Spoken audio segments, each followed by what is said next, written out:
Uno de los temas más discutidos en el último año ha sido el de la reforma laboral y si es suficiente para el contexto actual que estamos viviendo en México. Para despejar esta pregunta, damos paso a nuestro siguiente panel, en el cual van a participar Germán de la Garza, líder de servicios laborales de Deloitte; José Manuel López Campos, presidente nacional de la Concanaco Servitur. También nos acompaña Armando Guajardo Torre, presidente de la Comisión Nacional Laboral de Coparmex. Modera Álvaro García, VP de Recursos Humanos de Prodensa. Bienvenidos todos, vamos directamente al panel.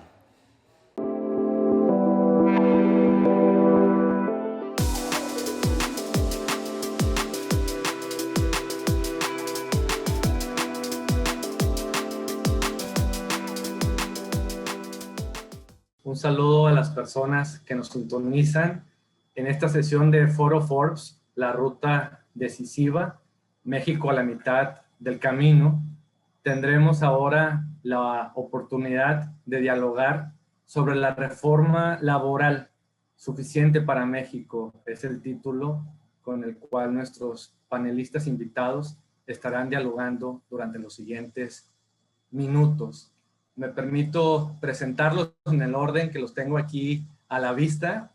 Germán de la Garza, líder de servicios laborales de Deloitte. Bienvenido, Germán. Gracias, Álvaro. Gracias. Bienvenido, Germán. Saludo también a José Manuel López Campos, presidente nacional de la Concanaco Servitur. José Manuel, bienvenido. Y por igual, saludo y doy la bienvenida a Armando Guajardo Torre, presidente de la Comisión Nacional Laboral de la Coparmex. Bienvenido, Armando. Como una breve introducción para todos los que ya nos escuchan, sabemos que hoy en México se instrumenta una ambiciosa reforma laboral. Vamos justo a la mitad del camino desde su publicación. Sin embargo, su puesta en marcha ha representado diversos desafíos para las empresas y hoy aún persisten dudas en torno a la nueva regulación, a la nueva normativa. Los saludo, mi nombre es Álvaro García, vicepresidente de Recursos Humanos del Grupo Prodensa, y platicaré con las personas que justo acabo de presentar y saludar. Bienvenidos a todos, gracias por estar aquí.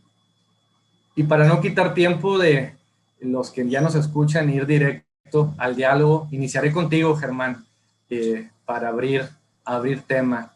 Y sabemos que tú y Deloitte han seguido muy de cerca este tema de la reforma y su implementación. Para arrancar, me gustaría escuchar de ti, ¿cuáles son los cambios más importantes de la misma? Claro que sí, Álvaro. Primero que nada, agradecer a Foro Forbes la invitación, agradecer también a todos los amigos de Forbes que nos escuchan y bueno, compartirles un poco desde nuestra visión, desde la firma que orgullosamente represento, cuál ha sido nuestra vivencia en relación a toda esta reforma. Y como bien tú preguntabas ahorita, me parece que hay dos elementos que son fundamentales para poder entender esta reforma. El primero de ellos, sin duda alguna, la prohibición que establece esta reforma para subcontratar personal. Me parece que de ahí se origina todo. Y la segunda figura, y que me parece que se establece como un caso de excepción, o como yo lo he venido llamando, la puerta de salida o lo que permite esta reforma, precisamente la contratación de servicios especializados.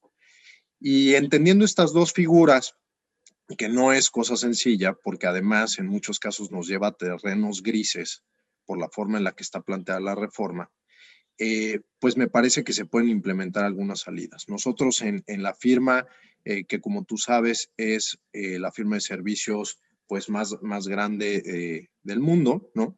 Hemos tenido la oportunidad de asesorar a muchas empresas en la implementación de esta reforma. Me parece que lo hemos venido haciendo con éxito por el aspecto, digamos, multidisciplinario que ofrecemos, con un área de servicios laborales que yo encabezo que es muy robusta, pero también con la perspectiva fiscal y de seguridad social. Y bueno, estas materias que acabo de mencionar ahorita también han tenido un fuerte impacto en toda esta reforma, que si bien es cierto, es una reforma laboral, como se ha venido planteando, pues también tiene sus principales efectos desde el punto de vista fiscal, a mi parecer, y que ha tenido sobre todo muchas repercusiones al momento de implementarla desde el punto de vista de seguridad social. De manera tal, Álvaro, que a mi parecer esos dos elementos que mencioné en un principio, es decir, la provisión de subcontratar personal y la posibilidad de contratar servicios u obra especializados con ciertas condicionantes que establece la propia ley, son los dos elementos fundamentales de esta reforma y me parece que son el centro de toda esta discusión. Gracias, Germán. Sabes que te fuiste directo a uno de los puntos que quiero preguntarle a José Manuel y Armando, porque empezaste a abordar la más reciente reforma, ¿no?, en materia de subcontratación, que sin duda se vincula, Armando, José Manuel, a lo que deseo preguntarle relacionados con la recuperación de los empleos, las diferentes figuras con las que contamos los empleadores para contratar o, en su caso, subcontratar. ¿Qué les quiero preguntar a esto, a ustedes dos? En vista de los múltiples cambios que ha tenido la normativa laboral, la reforma grande del 2019 y las tres que llevan de este año, ¿no? La de teletrabajo en enero, ahora subcontratación, la más reciente, pero también el artículo 90. Estos cambios, y empezaría contigo, José Manuel, a la normativa, ¿son suficientes para la creación de los empleos durante la contingencia actual y impulsar desde luego a los negocios, o no lo son, y en su caso, ¿qué se necesitaría? Muchas gracias a Forbes por la invitación, y atendiendo directamente a lo que preguntas, Álvaro, son dos cosas que caminan paralelas, pero no van exactamente en el mismo carril. La reforma de la que estamos hablando y que empieza desde el 19, no es únicamente la subcontratación, tiene otros aspectos que tenemos que considerar que están más orientados a hacer más competitivo a lo que es el trabajo, el desempeño laboral en nuestro país, pero en el que desafortunadamente estábamos, vamos a decir, desencanchados. Y vamos a hablar de algunos de los aspectos que tenemos que ponderar para poder estar para ser competitivos con nuestros socios comerciales del norte, porque además son condiciones que que se encuentran dentro del Tratado México, Estados Unidos, Canadá. Algunas la mayor parte de las reformas que se hicieron, son consecuencias de esto, con excepción de la subcontratación, que en los demás países del mundo es una figura totalmente lícita y que por los abusos que se cometieron por algunas empresas en nuestro país, se vinieron a prohibir y a manejar de la forma en la que ya con amplitud ya nos detalló Germán. Pero ¿cuáles son las partes positivas que vienen desde 2019? Bueno, pues se cuidó el tema del trabajo en el campo, el que no hubieran jornadas forzosas, excesos de horarios, que hubieran salarios más remunerativos, la prohibición del trabajo infantil, que adicionalmente a esto, la libertad de asociación sindical para los trabajadores.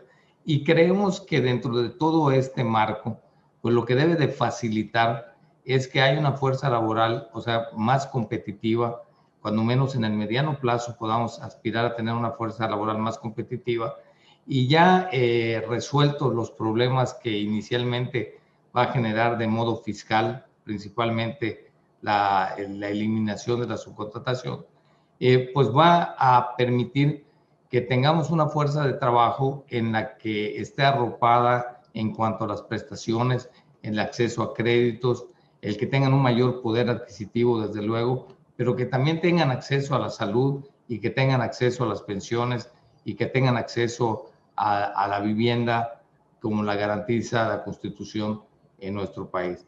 Yo creo que sí nos puede hacer más competitivos.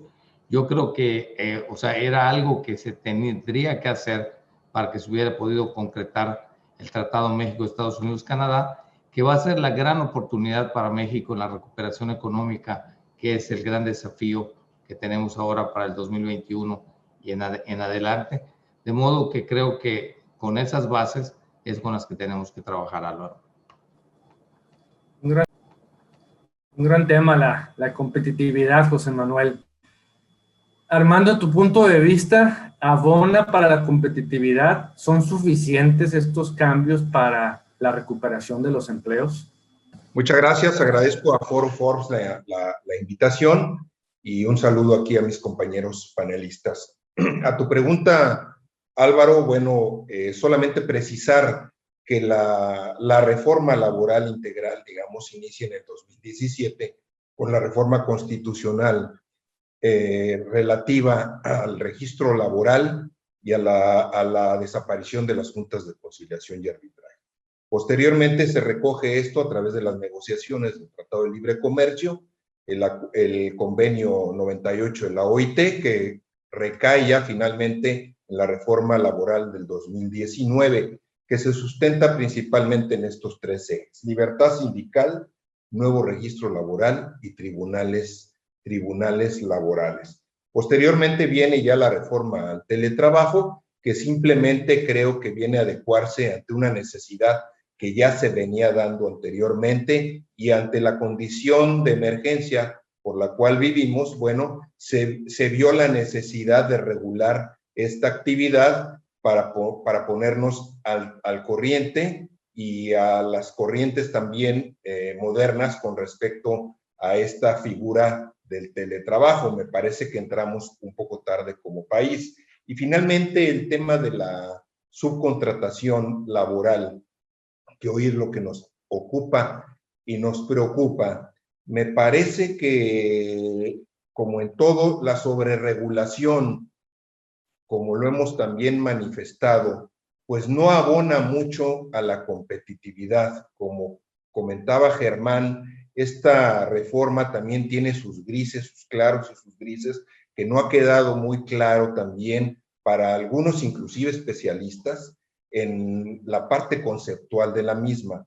Entonces, ha venido a traer de alguna manera cierta complejidad y recordar simplemente que esta última parte nace, la reforma de la subcontratación, no para dar o apoyar a la competitividad, sino para regular conductas indebidas que se venían produciendo, como era el no pago completo y correcto a los trabajadores, el dejar de pagar prestaciones, como también algunas faltas de pago al fisco. Me parece que alguna parte de la reforma podrá abonar, sí, a modernizar las relaciones laborales, pero la parte esta de subcontratación tendremos que analizarlo hacia adelante, a futuro, para ver qué tanto abonó precisamente para hacer más competitivo al país y si efectivamente fue benéfica para los trabajadores. Ahora que ya tenemos un contexto más completo, me gustaría hablar sobre la prórroga para la puesta en vigor de la reforma en materia de subcontratación. ¿Es esta suficiente para cumplir con la nueva regulación? Empezamos contigo, José Manuel. Bueno, desde luego que qué bueno que se da esta prórroga. Todavía quedaba un porcentaje muy alto, solamente el 30% de la fuerza laboral que está en el modelo de subcontratación se había regularizado y pues iba a ser un problema muy grave para las empresas el estar en falta por la no deducibilidad de esas erogaciones y por las consecuencias que tendría no solamente de manera fiscal, sino de manera punitiva también. Pero pues creemos que es insuficiente, o sea, hubiésemos preferido que empezara con el ejercicio fiscal, de la misma manera en la que se le está permitiendo a las organizaciones de gobierno, las gubernamentales, ellas van a empezar con el ejercicio fiscal del 2022, que se diera el mismo tratamiento. Sin embargo, pues por lo menos tenemos ahora 30 días más, que es del mes de agosto, para quienes para hacer un esfuerzo en regularizar esta condición. Sin embargo, yo sí quisiera, saliendo un poquito del tema, aclarar que estas regulaciones, pues obviamente, como ya lo dijo Armando, estaban diseñadas en nuestro país no para mejorar la competitividad, sino para evitar que se estuvieran dando abusos o falta de pago en cuanto a la seguridad social y de los trabajadores. Lo que necesitamos para aumentar la productividad y la recuperación de los empleos está más orientado a una simplificación administrativa, a que exista una verdadera mejora regulatoria y que haya incentivos, cuando al menos temporales, en materia fiscal para atraer inversiones que a su vez sean los que generen los empleos que tanta falta van a hacer para lo que queda de este año, que ciertamente vamos a tener una atracción en el crecimiento del Producto Interno Bruto, pero como consecuencia del rebote y de el acelerado crecimiento que está teniendo Estados Unidos en su economía, y que esto va a incidir en ese sentido. Pero para tener un crecimiento sostenido en los próximos años, necesitamos hacer un programa dentro de nuestro propio país que esté orientado en esa dirección. Gracias, José Manuel. Armando, la prórroga, en el sentido que es suficiente para las empresas. Coincido totalmente con José Manuel en esa insuficiencia de la prórroga. De hecho, desde que tuvimos la oportunidad como sector de participar en las charlas con la autoridad previo a que fuese publicada la iniciativa, se les externó a la autoridad esta necesidad de llegar y de arrancar con el ejercicio fiscal, y se propuso que fuera a partir del 1 de enero del 2022. Porque veíamos ya insuficiente la propia situación por la que veníamos pasando y la regulación de semáforos en los estados también, que inhibe precisamente, o estaba inhibiendo también el funcionamiento ordinario normal de todo lo que tenía o tiene que ver con esta reforma. Por ejemplo, el cuestión de notarios, registros públicos, funcionamiento de juntas de conciliación para hacer los procesos de sustituciones, etcétera. Entonces, todo esto ha sido insuficiente. Hoy, debemos de reconocer que hay una sensibilidad por querer tramitar o ampliar esta prórroga un mes, pero lo vemos totalmente insuficiente. No va a ser posible. Simplemente hablamos de que 4.6 millones de trabajadores estaban en esta modalidad de outsourcing, ¿verdad?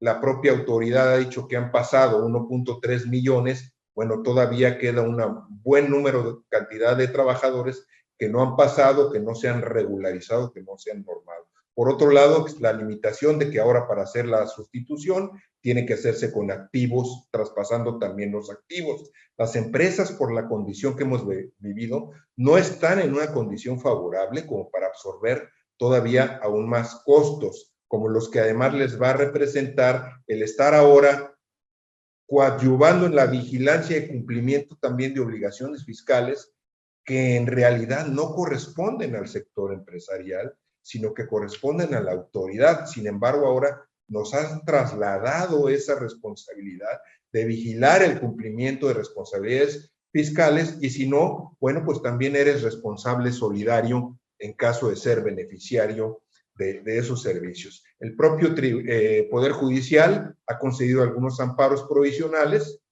¿verdad?, de suspensión provisional, precisamente amparados en el concepto de discriminación por el trato diferenciado a gobierno contra la iniciativa privada. Ahí está el argumento precisamente legal para que ellos puedan precisamente enviar hasta el 1 de enero del 2022 esta reforma, ¿verdad? Germán, en cuanto a la prórroga, ¿cuál es tu punto de vista? Pues mira, coincidiría, Álvaro, tanto con Armando como con José Manuel, en el sentido de que los tiempos desafortunadamente fueron insuficientes. Dando un poco de valor agregado a esta plática y estando absolutamente de acuerdo con lo que han mencionado ambos de mis compañeros, yo les compartiría lo que hemos vivido desde el lado de los asesores en esta materia con las diferentes empresas. Y sin duda alguna, pues nuestros clientes, pues prácticamente todos, en la gran mayoría, van a cumplir. Pero el costo que esto ha implicado ha sido terrible, es decir, ha sido un desgaste enorme, ¿no? ha habido pues una necesidad de horas hombre muy importantes y evidentemente no era el escenario deseable, a mi parecer, para un cambio de esta magnitud. Yo sostengo que por lo menos en los más de 20 años que llevo en esto, me parece que es el cambio corporativo más fuerte que se ha vivido. Me parece que no hay ninguna empresa que se salve de esto. Y bueno, habrá empresas que tengan los recursos para poderle hacer frente a estos cambios, muchos de ellos afortunadamente representados en este caso por nosotros, pero yo hago el análisis de qué pasa con aquellos que no tienen esos recursos para poder hacerle frente a estos cambios y que además están en muchos casos también directamente relacionados con muchas de las empresas que nosotros representamos. Simplemente siendo prestadores de servicios y que tendrían que calificar como prestadores de servicios especializados y que no tienen los recursos para llevar a cabo las modificaciones a sus objetos sociales y poder seguir garantizando la viabilidad de su negocio. En esta banda que acabo yo de mencionar, Álvaro, hay millones y millones de empresas, Armando no me dejará mentir, ¿no? Y me parece que ahí es en donde también tendremos que centrar esta discusión. Es decir, desde luego, el hecho de los grandes corporativos que tienen forma para responder, pues sí, causó un estrago, pero finalmente se ha encontrado la vía para resolverlo. En el caso de esas empresas, me parece que ahí es en donde tendríamos que pensar, me parece que ahí es en donde se tendría que poner el foco respecto de esta prórroga y darle los elementos suficientes para que puedan ellos adaptarse a este cambio, que no es un cambio simplemente de ley que afecte a algunos, sino es un cambio sistémico, que eso es lo que yo he venido sosteniendo en diversos foros. Es un cambio que tú podrías de alguna manera tratar de tramitar en algún momento un amparo, etcétera, pero a quien le prestas el servicio no te va a permitir que le prestes el servicio con un amparo en la bolsa, te va a pedir forzosamente que seas parte de este sistema. Entonces, a través de tu registro en el REPSE, etcétera. Entonces, sí creo que esta reforma o esta parte final de la reforma, como ya lo hemos explicado en un principio, pues de alguna manera pues afectó a este sector, ¿no? Y bueno, sin duda alguna, pues esta prórroga en ese sentido entonces sería insuficiente. Gracias. Sin duda, el tema de las últimas semanas para las empresas y los ejecutivos. Desde un punto de vista más amplio, desde luego tomando en cuenta este desafío de la reforma en materia de subcontratación, Armando y José Manuel, pero viendo todo el contexto de los cambios a la normativa laboral. Quisiera preguntarles, y iniciaría contigo, José Manuel, ¿cuáles son los impactos que prevés este número a la ley, este nuevo modelo laboral puedan traer a los negocios, a las empresas en México? Bueno, desde el punto de vista de las empresas como los afiliados a la Confederación, tanto del sector terciario como el secundario, tanto con Canaco como con Camín, y el sindicato patronal de Coparmex, pues seguramente la mayor parte van a cumplir con esta obligación. Sin embargo, pues uno de los riesgos de que aumente no solamente la dificultad, sino el costo de poder sostener la planta laboral en las circunstancias en las que actualmente nos encontramos, es que pueda haber un incremento en la informalidad.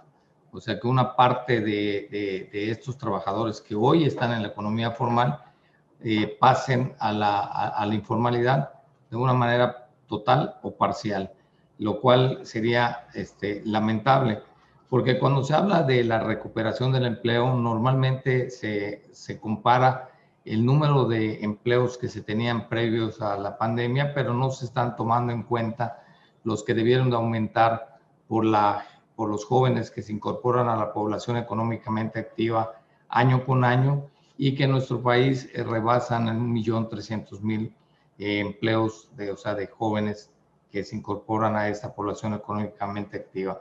Que hoy temporalmente una parte de esta la asimilan programas del gobierno federal como Jóvenes Construyendo el Futuro, pero que no es un modelo que pueda permanecer indefinidamente o de manera permanente. De manera que esa es una de las posibles consecuencias negativas o sea, de un cambio en el que no hubo una gradualidad. Nosotros proponíamos cuando se estaban en las mesas de diálogo de que estos cambios se pudieran hacer gradualmente, dándole la oportunidad a las empresas de ir asimilando no solamente el costo, sino el modo de operar y también hacer las modificaciones que se tienen que hacer entre compañías. También, desafortunadamente, habrán empresas transnacionales que no tienen en su modelo de negocio el tener personal de planta permanente y que se puedan retirar del país. Claro que ese pues, podría ser el menor de los problemas, porque con la implementación del Tratado México, Estados Unidos, Canadá, y con los conflictos que existen entre Estados Unidos y China, es una oportunidad para México poder atraer inversión extranjera directa y ampliar la inversión nacional dentro de nuestro país para participar del mercado más grande en poder adquisitivo del planeta, que es el norteamericano. Armando, ya justo nos compartía José Manuel su perspectiva de los impactos en el mundo de los negocios, en las empresas, que este nuevo modelo laboral puede implicar para las empresas. Y antes, en su participación de la pregunta anterior, Germán también nos hacía ver el tema de los costos que la última reforma ha traído a las organizaciones y el tamaño del impacto en las empresas. Tu punto de vista respecto al impacto del nuevo modelo laboral, ¿cuál es? Definitivamente coincido con José Manuel, con Germán, en este alto impacto para las empresas. Además del tema del impacto del costo, de todo el esfuerzo que se ha tenido que venir haciendo, hay también el tema también en algunos del desconocimiento en el uso y administración de esta reforma, sobre todo, por ejemplo, en la tramitología que debe de seguirse también para registrarse y no registrarse. Hay una falta de claridad y conocimiento también en cuándo debe de aplicar o no, por ejemplo, qué servicios sí son susceptibles de registro y cuáles son civiles o mercantiles simple y llanamente. Sin embargo, hay un gran temor, y temor fundado, además hay que decirlo, de las grandes empresas. Sin lugar a dudas, que hago una pausa también aquí, todas las empresas quieren cumplir y por eso están sujetas a esto, ¿no?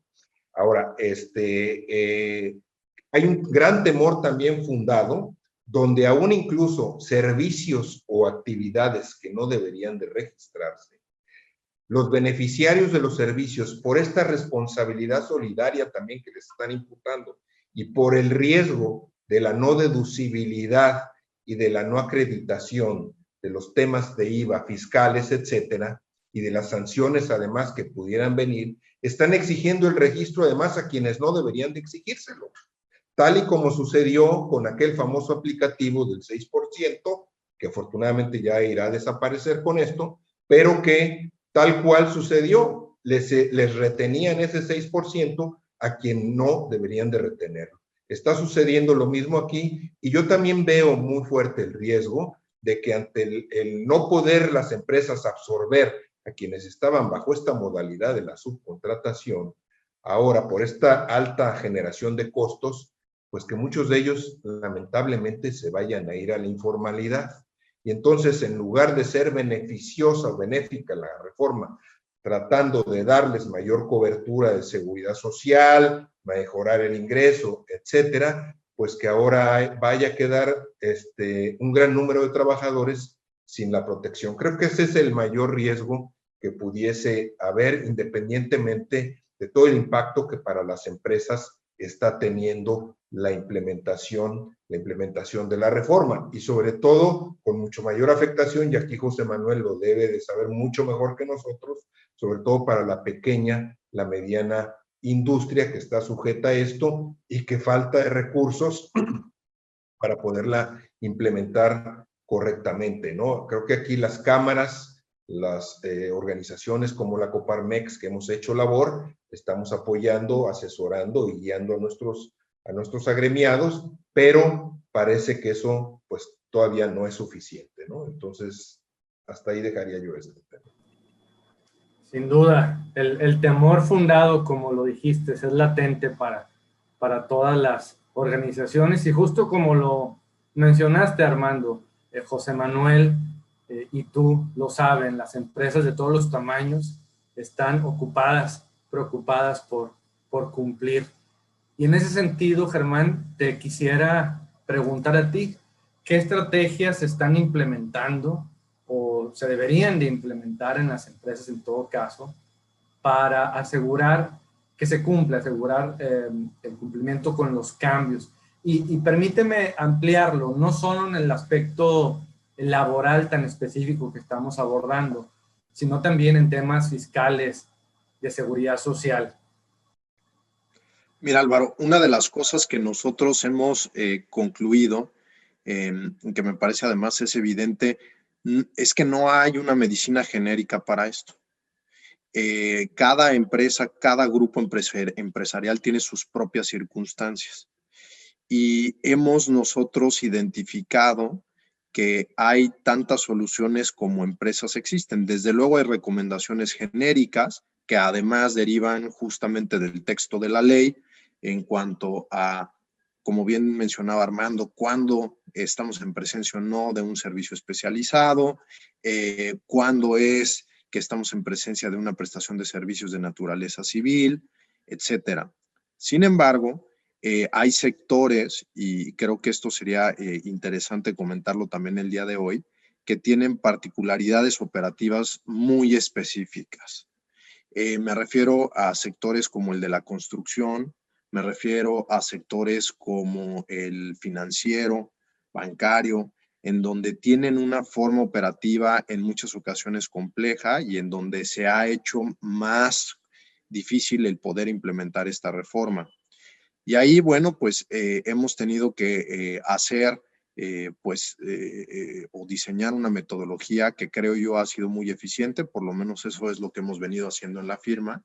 Y como tú bien dices, trastoca desde luego los puntos laborales, los temas laborales, pero también fiscales y de seguridad social. Y todo parte, por lo menos nosotros así lo hemos venido haciendo, por la definición de una estructura corporativa que considere lo que es el origen de esta reforma, que es justamente y lo decía yo en un principio, la prohibición de subcontratar personal y de ahí ir construyendo hacia abajo. Esa es la primera pregunta que hay que plantearse, cómo es que impacta esa prohibición dentro de la propia estructura corporativa y de ahí ir definiendo lo que pudiera ser funcional hacia adelante. Y bueno, hay una segunda etapa dentro de la metodología que nosotros hemos venido utilizando una vez que se estudiaron los alcances, que se estudiaron los objetos sociales, que se definieron la modificación a los objetos sociales de las empresas que forman parte de un grupo empresarial, pues vamos hacia lo que es la implementación de la propia reforma. Y ahí hay muchos retos también porque transita por la modificación de contratos de prestación de servicios intercompañías, en algunos casos la verificación de concesiones, permisos, autorizaciones, que también tienen un juego muy importante y muy relevante en toda esta reforma. Y bueno, también en ese momento es en donde nos hemos encontrado con las dificultades también desde el punto de vista de seguridad social, en donde particularmente hay que encontrar un mecanismo eficiente para efectos de lograr sustituciones patronales en materia de seguridad social, que si bien el IMSS ha publicó en su momento un protocolo simplificado, pues tiene ciertos retos. Armando y José Manuel no me dejarán mentir. Y bueno, a término de todo este proceso, yo te podría decir que no es algo que pudiéramos definir que hay un camino, el 1, 2, 3, porque sin duda alguna en cada uno de los casos nos estaremos enfrentando a retos diferentes. Y también algo que hemos evaluado es que en muchas ocasiones, Álvaro, y lo mencionaba ya también Álvaro, lo mencionaba ya también Armando hace unos minutos, pues muchas veces encontramos zonas grises y en donde hay que definir pues posiciones de riesgo, ¿no? Y bueno, esas valoraciones se deben de hacer y en algún momento tomar decisiones de hasta dónde estamos dispuestos o no como empresa o como grupo empresarial de ir hacia adelante. términos generales, Álvaro, eso es lo que yo podría decirte de lo que hemos vivido nosotros en relación a la implementación de esta reforma. Y es la palabra, Armando, Germán, José Manuel, implementación, que vaya que hemos escuchado muchas veces. Estamos en la implementación y bien nos dices, Germán, no hay una ruta igual para todas las empresas, 1, 2, 3, pero la verdad es que al final del día todas estamos a la mitad de ese camino, justo en la parte de la implementación de las diversas reformas a la ley. Para ir avanzando a conclusiones, y quisiera continuar el diálogo contigo, Germán, ¿qué conclusiones nos podrías compartir a los que nos escuchan respecto a este tema? Bueno, me parece que primero identificar que se trata, como ya lo mencionaba, de uno de los cambios en el mundo corporativo más grande que hemos vivido. Y habiendo entendido esto, pues así es como debe tratarse, con esa seriedad. Y creo que habría que entender que al ser un cambio de esta magnitud y al ser un cambio sistémico, difícilmente se podrá vivir en este mundo de los negocios sin ser parte del mismo. Y de ahí creo que la principal conclusión a la que yo llegaría es que se tiene que hacer o se tienen que llevar a cabo todos los esfuerzos suficientes, necesarios, para poder adaptarse a esta reforma. Los tiempos son muy retadores, ya mencionábamos que no van a ser suficientes, pero me parece que para aquellos que no hayan comenzado, todavía puede haber pues algunos días para lograr esta situación. Y en el caso de aquellos que ya lo hicieron, pues ocuparía estos últimos días que se tienen para confirmar que aquello que se haya hecho sea en el camino adecuado. Pero sin duda alguna, me parece que este tema nos lleva a una palabra que es adaptación, adaptación a este cambio. Y bueno, pues nosotros estamos a sus órdenes para ayudarlos en ese sentido. Muchas gracias, Germán. José Manuel, tu perspectiva, manera de conclusión en esta ruta que nos encontramos a medio camino. Sí, yo no quisiera dejar de mencionar un par de cosas que, aunque no están relacionadas directamente con la implementación y la adaptación, pero que es conveniente que las recordáramos. Esta iniciativa de la subcontratación o modificación dentro de la Ley Federal del Trabajo pues se presentó originalmente a finales del 2019 y apenas este mes, después de muchas mesas de diálogo de los organismos empresariales, la Secretaría del Trabajo, Hacienda, el SAT, el gobierno federal en su conjunto, o sea, finalmente se llegó. O sea, sí quiero destacar que es de las pocas iniciativas, tal vez la única, en la que de manera consensuada se pasó la iniciativa y por eso ya no tuvo modificaciones y de la Cámara de los Legisladores pasó ya tal como venía. ¿Por qué hago este comentario? Porque inicialmente era mucho más restrictiva la forma en la que se iba a hacer y no había, entre otras cosas, la aceptación de que pudieran haber servicios compartidos que se contrataran o subcontrataran, ni servicios especializados. Que eso, podemos decir, amortigua en parte la implementación y que permite a que empresas, especialmente las micro, pequeñas y medianas, las MIPYMES, o sea, puedan transitar con esta ley. En esas también hay que pensar cuando se habla de estas modificaciones, porque son las que menos recursos tienen para poder tener el personal especializado en cada una de esas áreas y nos congratulamos de que esto así se haya dado. También es necesario señalar que en la recuperación de los empleos no se va a dar de una manera simétrica. Van a haber sectores que lo realicen antes, como también van a haber regiones en el país en los que despeguen antes y otras después.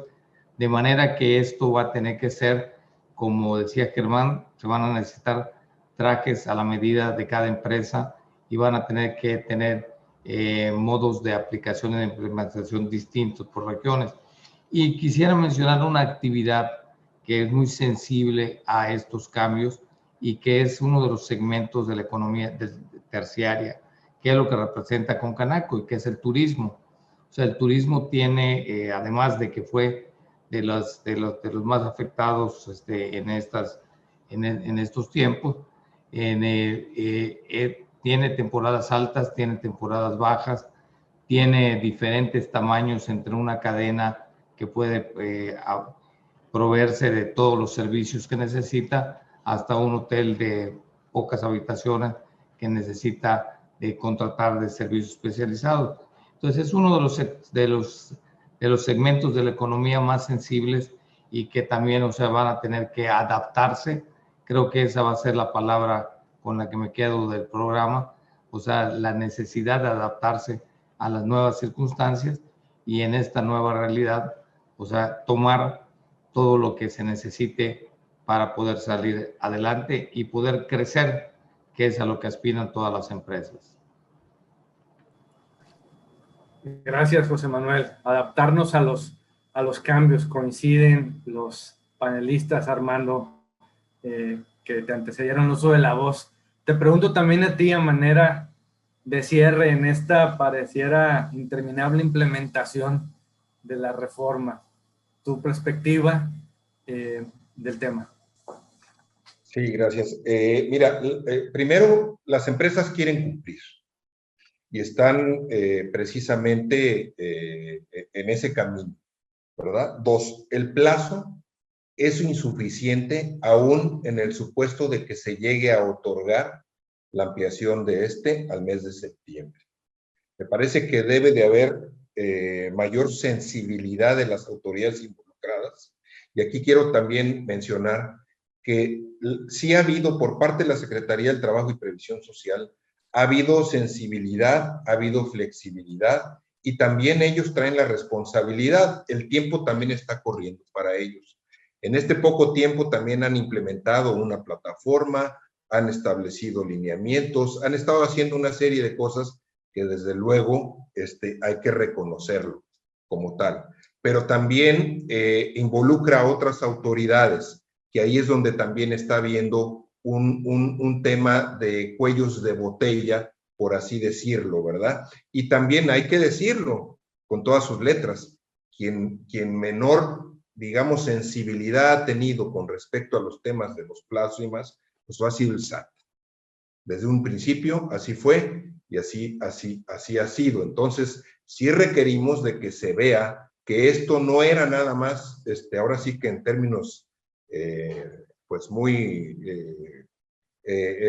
populares, no es enchilamiuna, ¿no? Sino que involucra muchas cosas, involucra muchos aspectos e involucra muchos costos también para las empresas, desgraciadamente, y estos van a tener repercusiones también en precisamente reconocer quizás algunas de las relaciones de trabajo que venían bajo esta modalidad. Entonces, yo concluiría con ese tema, deseando que realmente exista esa sensibilidad para que todas las empresas podamos cumplir correctamente. Ya tenemos esta reforma, está presente y ahora nos toca cumplir, pero que se nos dé el tiempo suficiente para poderlo hacer bien y en forma, ¿verdad?